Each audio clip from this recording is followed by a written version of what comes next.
Oke, ketemu lagi. Kita kali ini akan membahas tentang ketahanan pangan. Apa sih itu ketahanan pangan?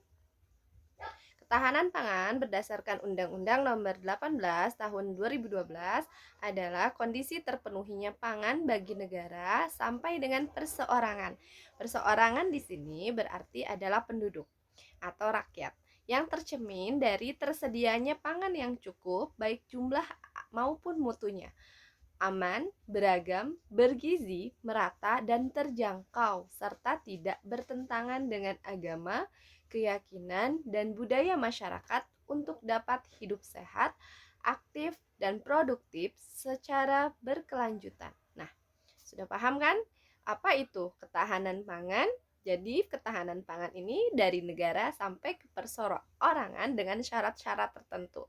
Jadi kalau walaupun jumlahnya berlimpah tetapi tidak memenuhi, misalnya mutunya, kualitasnya jelek, misalnya tidak aman, tidak bergizi, itu bukan tidak memenuhi tentang ketahanan pangan. Lalu 4 komponen yang harus dipenuhi untuk mencapai kondisi ketahanan pangan. Yang pertama adalah kecukupan ketersediaan pangan itu sendiri.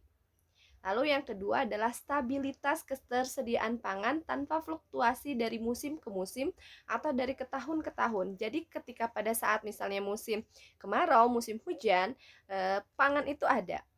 Pangan itu stabil, tidak ada perubahan harga misalnya dan sebagainya. Aksesibilitas atau keterjangkauan terhadap pangan. Jadi kita nggak susah misalnya untuk cari beras aja, kita nggak harus pergi ke kecamatan lain, itu harus sama gitu. Uh, harus mudah keterjangkauannya sehingga harga pangan akan tetap sama di berbagai daerah. Lalu kualitas dan keamanan pangan. Nah, untuk menjamin keamanan pangan, apalagi yang diproduksi, pemerintah kita sudah mempunyai Badan Pengawas Obat dan Makanan Republik Indonesia, atau biasanya kita tahunya dengan nama BP POM RI. Lalu apa sih faktor yang mempengaruhi ketahanan pangan itu sendiri? Yang pertama adalah kondisi ekonomi. Kondisi ekonomi di sini tentunya akan mempengaruhi dalam memproduksi pangan itu sendiri. Lalu faktor sosio budaya dan religi, misalnya pada masyarakat Bali yang tidak boleh misalnya menyembelih sapi dan sebagainya.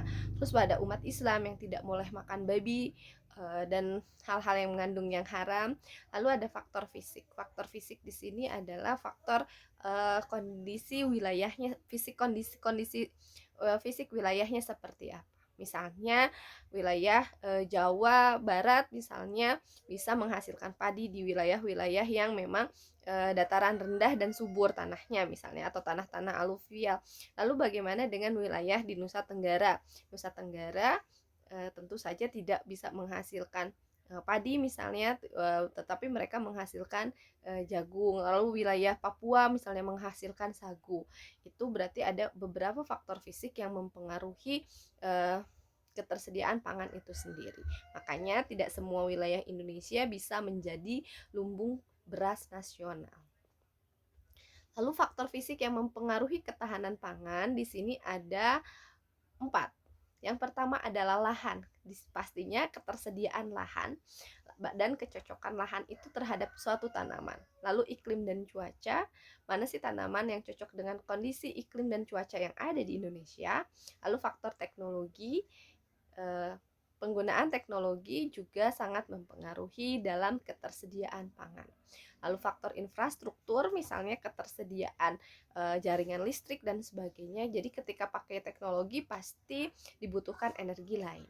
Jadi infrastruktur di sini juga infrastruktur untuk jaringan jalan, misalnya untuk pemasaran ataupun distribusi si pangan itu tersendiri, jaringan listrik, misalnya jaringan air bersih dan sebagainya. Lalu pentingnya ketahanan pangan bagi negara itu apa sih? Nah, pentingnya ketahanan pangan bagi negara adalah pangan merupakan kebutuhan dasar bagi manusia atau kebutuhan yang paling utama, dan pemenuhannya merupakan hak asasi setiap rakyat Indonesia. Jadi apabila kebutuhan pangan rakyat tidak dipenuhi, maka malapetaka. Kenapa malapetaka? Karena rakyat akan mengalami kelaparan dan bisa meningkatkan keadaan yang chaos gitu. Oleh karena itu, perlu usaha secara besar-besaran, radikal dan revolusioner untuk menyediakan ketahanan pangan atau untuk menjamin ketahanan pangan tersebut menurut Insinyur Soekarno. Jadi harus besar-besaran, radikal dan revolusioner. Revolusioner di sini misalnya penggunaan teknologi. Radikal di sini maksudnya adalah semangatnya yang harus menggebu. Besar-besaran karena jumlah penduduk Indonesia itu sangat besar, sangat banyak. Jadi pangannya harus banding dengan jumlah penduduknya. Lalu pentingnya pencapaian ketahanan pangan dengan mewujudkan kedaulatan pangan, kemandirian pangan, serta keamanan pangan. Kenapa pangan harus aman? Karena hal ini akan dikonsumsi oleh manusia. Bahan industri. Oke, pengertian industri di sini kita akan lanjutkan di slide selanjutnya.